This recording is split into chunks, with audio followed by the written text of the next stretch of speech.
नमस्कार दोस्तों। Child pornography एक बहुत बड़ा सामाजिक मुद्दा है जिसे एड्रेस करना अत्यंत आवश्यक है। लेकिन सवाल ये खड़ा होता है किस लेवल पर। जब हाईकोर्ट जैसे न्यायिक इंस्टीट्यूशन ऐसे फैसले देते रहेंगे, इससे समाज में क्या परसेप्शन सेट होगा? आने वाली नस्लों को हम क्या सिखा पाएंगे? क्या हमारे बच्चे सेफ रहेंगे? शायद नहीं। क्यों? ऐसे इन्वायरमेंट में उनके ऊपर कोई प्रभाव नहीं पड़ेगा।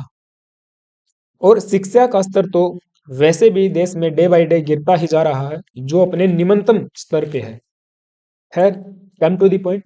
रिसेंटली मद्रास हाई कोर्ट ने एक जजमेंट के दौरान ये कहा कि चाइल्ड पोर्नोग्राफी को डाउनलोड करना अपराध नहीं है under POCSO and IT act.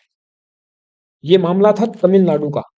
एक व्यक्ति सड़क के किनारे चाइल्ड पोर्नोग्राफी कंज्यूम कर रहा था, जिसे पुलिस ने रंगे हाथों पकड़ा। उसके ऊपर इन्वेस्टिगेशन हुई और मामला जाता है मद्रास हाई कोर्ट में। तो उसी की प्रोसीडिंग्स को क्वेश करते हुए ये जजमेंट दी है मद्रास हाई कोर्ट ने। ये केस था S Harris versus inspector of police 2020। इसी की क्रिमिनल प्रोसीडिंग्स को क्वेश करते हुए high court ruled that downloading child pornography does not constitute an offense under section 67B of the IT Act 2000। और इसके लिए मद्रास हाई कोर्ट ने केरल हाई कोर्ट के एक प्रेसिडेंट जजमेंट का हवाला दिया कि watching pornography in private space is not a violation of section 292 of the IPC. अर्थात सेक्शन 292 ऑफ आईपीसी के तहत पोर्नोग्राफी कंटेंट को कंज्यूम करना कोई अपराध नहीं है। तो इस मामले में भी चाइल्ड पोर्नोग्राफी कंटेंट को डाउनलोड करना अपराध नहीं है। और ऐसा कहते हुए जुडिशियल प्रोसीडिंग्स को क्वेश कर दिया और हाई कोर्ट ने कैटेगोरिकली ये कहा, वाचिंग चाइल्ड पोर्नोग्राफी पर से was not an offence as the accused had merely downloaded it into his electronic gadgets and had watched it in private. इस पर्टिकुलर केस में अक्यूज्ड ने केवल कंटेंट को डाउनलोड किया है और वो तो प्राइवेट में देख रहा था, इसीलिए ये ऑफेंस की कैटेगरी में नहीं आता। हाईकोर्ट को ये समझना चाहिए कि अडल्ट पोर्नोग्राफी और चाइल्ड पोर्नोग्राफी में बहुत ज्यादा डिफरेंस होता है। जबकि पुलिस ने अपनी इन्वेस्टिगेशन के दौरान जो फाइनल रिपोर्ट सबमिट की, उसमें हाईकोर्ट ने दो अधिनियमों को संज्ञान में लिया था, POCSO act 2012 and IT act 2000।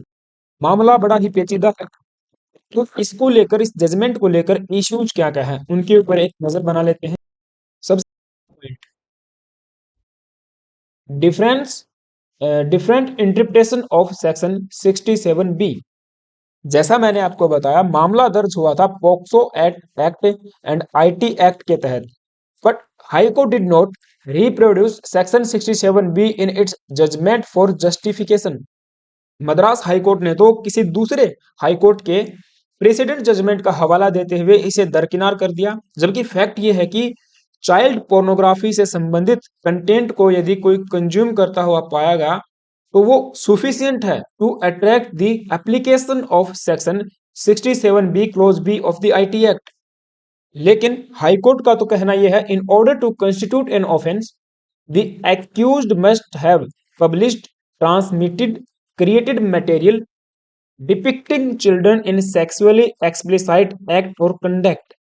और इस पर्टिकुलर केस में तो एक्यूज्ड ने ना तो कंटेंट को पब्लिश किया, ना ट्रांसमिट किया, ना ही क्रिएट किया है। उसने तो केवल डाउनलोड करके वॉच किया है। और यही सबसे पहला फ्लो है इस जजमेंट में। Madras high court reached its judgment without analysing all the section of 67B, जो कि क्लियरली डेलिनेट्स करता है the act of accused. Section 67B के क्लोज बी में साफ साफ मेंशन है, it deal with the acts including downloading of child pornography material. यदि Madras high court section 67B के क्लोज बी को ध्यान से रीड करता, तो पता चलता कि इस पर्टिकुलर केस में व्यक्ति के द्वारा चाइल्ड पोर्नोग्राफिक मटेरियल को डाउनलोड करना अपराध की श्रेणी में आता है। सेकंड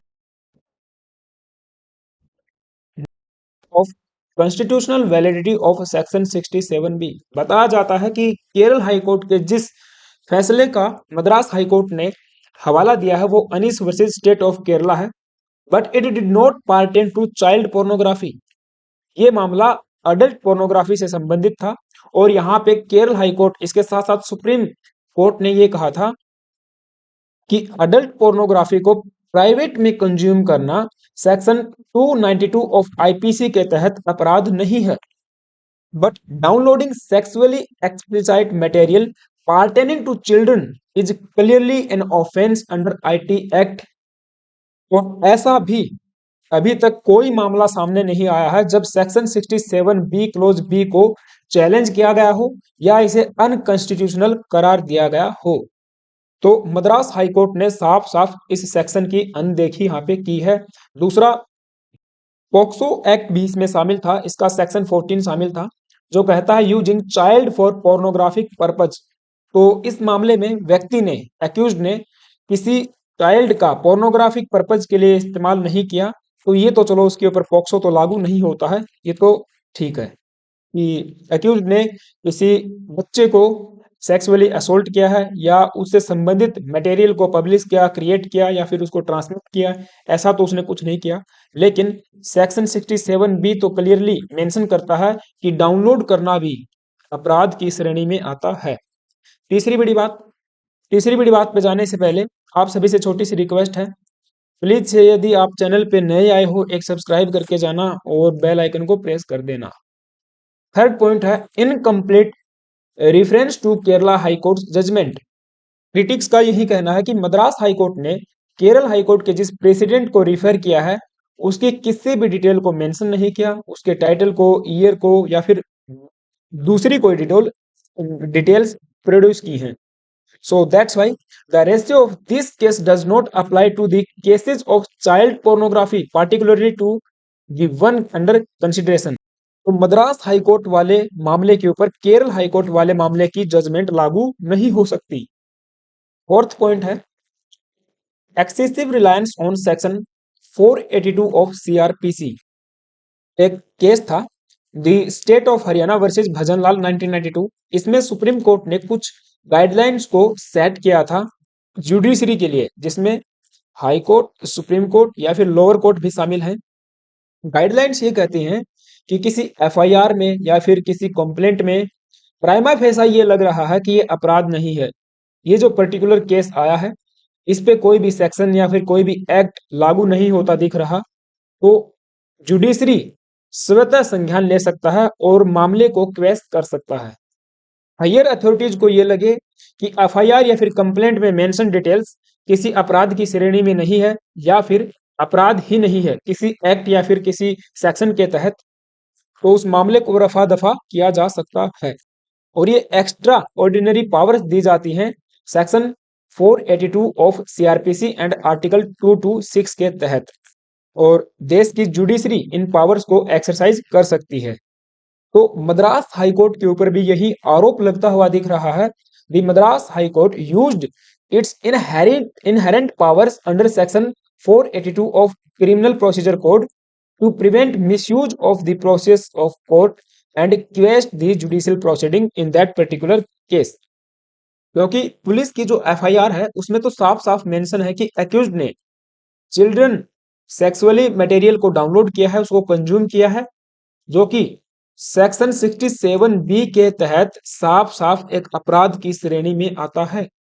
अर्थात प्राइमा फेसाई भी प्रतीत हो रहा है कि ये अपराध है, और बावजूद उसके मद्रास हाईकोर्ट का ये फैसला आता है। राइट, तो अब वे फॉरवर्ड क्या हो सकता है, कौन कौन से स्टेप्स हम लोग उठा सकते हैं टू एड्रेस द इशू, चलिए उस पर भी बात करते हैं। सबसे पहला पॉइंट है adhering to comprehensive legislative framework। जैसे सेक्शन 67 बी है आईटी एक्ट का, 67 ए और सेक्शन 14 है पॉक्सो एक्ट का। इन सब को कंस्टिट्यूट करके एक कंप्रीहेंसिव लेजिस्लेटिव फ्रेमवर्क बनाया जाना चाहिए to address offences related to child pornography. सीधी बात यही है, हमको एक कंप्रीहेंसिव लेजिस्लेटिव फ्रेमवर्क चाहिए जो डायरेक्टली चाइल्ड पोर्नोग्राफी को डील करता हो। दूसरी बात, R B national crime record bureau, जो कि होम मिनिस्ट्री की ही एक सब्सिडरी है, ने American national centre for missing and exploited children के साथ में एक एग्रीमेंट साइन किया हुआ है, जिसकी मदद से ये किसी भी व्यक्ति को ट्रैक कर सकते हैं जो अपलोड करता है child sexual abuse material from anywhere in India. NCRB के पास एक ऐसा फ्रेमवर्क, टेक्नोलॉजी या फिर सिस्टम है जिसकी मदद से ये पता लगा लेते हैं कि किस व्यक्ति ने किस लोकेशन से इस मटेरियल को अपलोड किया है, तो उसको प्रोसिक्यूट किया जा सकता है। इसके अलावा एडमिनिस्ट्रेशन को चाहिए कि इंटेल करे safeguarding and preserving the privacy concerns and bodily integrity of the child victims and not be published openly on the website. तीसरा पॉइंट है टर्मिनोलॉजी एडजस्टमेंट। अब यहाँ पे जो शब्द हम लोग इस्तेमाल करते हैं चाइल्ड पोर्नोग्राफी, इसको रिप्लेस किया जाना चाहिए child sexual abuse material, that is CSAM, जैसा पीछे भी हमने इस्तेमाल किया है CSAM। अब इससे होगा क्या, ये शब्द child sexual abuse material better reflect करेगा the non consensual nature of the content, और इससे एक लीगल क्लियरिटी भी हमको मिलेगी and also emphasise the seriousness of the offence. इससे पता चलेगा कि बच्चों से संबंधित अपराध की श्रेणी में क्या क्या आता है, मीन्स सेक्सुअल अब्यूजेस की श्रेणी में क्या क्या आता है। और फिर CSAM को एक सेपरेट ऑफेंस भी बनाया जाना चाहिए, पॉक्सो एक्ट को अमेंड किया जाना चाहिए एंड इसके साथ साथ IT एक्ट में भी इसका प्रोविजन मेंशन होना चाहिए। एंड लास्ट पॉइंट है importance of the state action. अब ये जो रूलिंग आई है, जो जजमेंट मद्रास हाई कोर्ट के द्वारा दी गई है, उसको चैलेंज किया जाना चाहिए किसी हायर कोर्ट में। It is very very crucial for the state government and respective investigating agencies to appeal against the Madras High Court's decision to prevent setting a detrimental precedent।